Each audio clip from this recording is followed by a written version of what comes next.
Welcome friends, my name is T and this is Skulls and Middle Fingers. Let me show you what I do. Come with me. So this is what I do, and these are some of the pieces that I've been working on for the past few years. For the longest time, I could never find furniture that fit my personality. I've always been drawn to antique pieces from the Victorian era, but most of what I saw was dull or was just made terribly. Nothing that really spoke to me. So one day I made up my mind. I was going to find antique furniture, restore it, and transform it into something I truly loved. So follow along with me on my journey as I breathe new life into furniture and other pieces.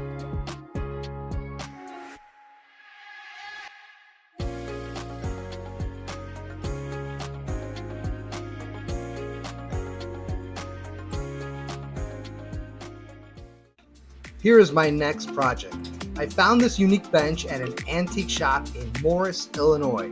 It was originally crafted from a child's antique bed. Pretty cool. The moment I saw it, I knew I could put my creative spin on it and turn it into something truly special. My vision, paint it black, add some skull-inspired accents, and finish it off with a custom cushion. Don't get me wrong, it's already a beautiful piece, but with a little edge and personality, I know I can take it to the next level.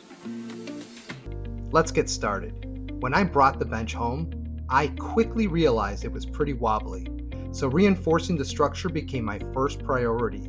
The original construction relied only on nails, which just wasn't holding up. To fix that, I used 1.5-inch wood screws on each side to give it some solid support. Normally, I patch the screw holes with Gorilla wood filler, but this time I decided to try plastic wood by dab. Let's see how well this holds up. I'm curious to compare the results.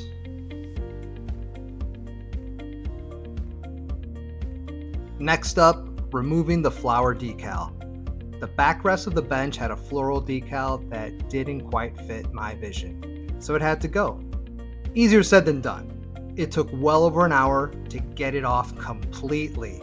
An electric sander definitely would have made things a lot easier, but with some patience and a lot of elbow grease, I got the job done the old-fashioned way. Next step, sanding. Now it's time to sand the entire bench. We're going with 200 grit sandpaper and doing it the old-fashioned way, by hand. Since the final finish will be a matte black, there is no need to sand all the way down to the bare wood. The goal here is to smooth out the surface just enough so that when we apply the primer, we get a clean, even base without any visible imperfections. Now that the bench is fully sanded, we're ready to move on to priming. For this project, I'm using Kills 2 All-Purpose Primer, a reliable multi-surface sealer and stain blocker that works great on wood.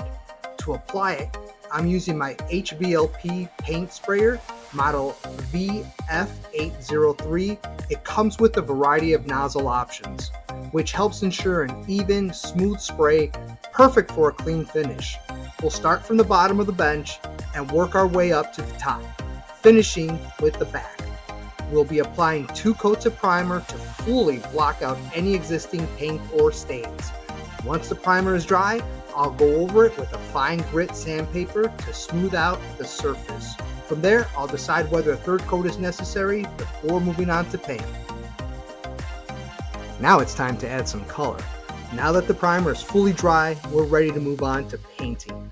For this project, I chose a black matte paint to give the bench a bold, clean, and slightly edgy look. The paint I'm using is from Behr Marquee in the shade Limousine Leather.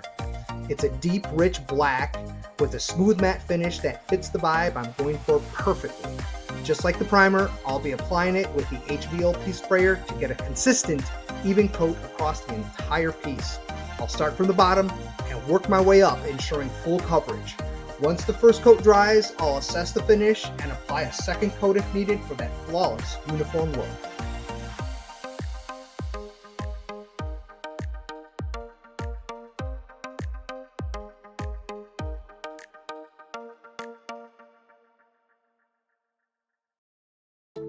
And now it's time for the finishing touches. the skull accents. With 2 coats of paint fully applied and dried, it's time to add the standout feature, the skull accents. We brought the bench inside and laid it on its back to make placement easier. Before securing anything, we took our time arranging the accents in different spots until we found the layout that looked just right. The accents themselves were purchased from an online shop called The Build Cave. They carry some of the coolest and most unique pieces I've come across. Definitely worth checking out if you're into bold, creative hardware.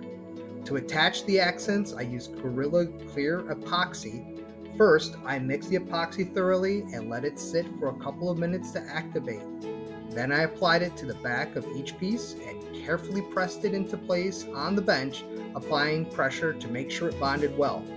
We repeated this process for all the accents.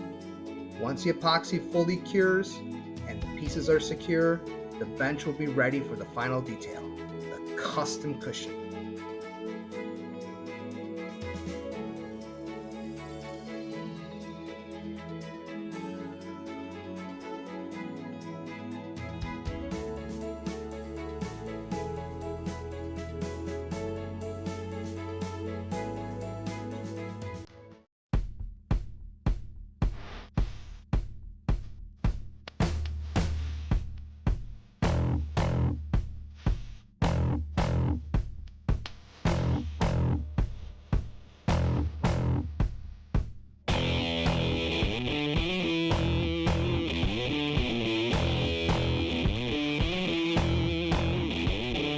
Welcome back, friends. The bench is now complete and the custom cushion has now arrived.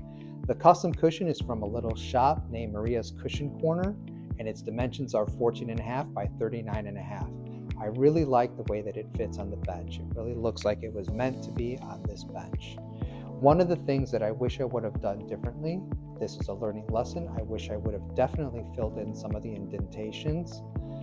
However, I believe that the imperfections give it character. I also like to point out that the paint that I chose from Bear Marquee, named Limousine Leather, was an excellent choice. I really like the way that the light reflects off of it, the way that it shines in certain angles. I really, truly like this. I hope that you like the bench as much as I like the bench. And if you stayed to the end of this video, please like and subscribe, and I'll see you all on the next one.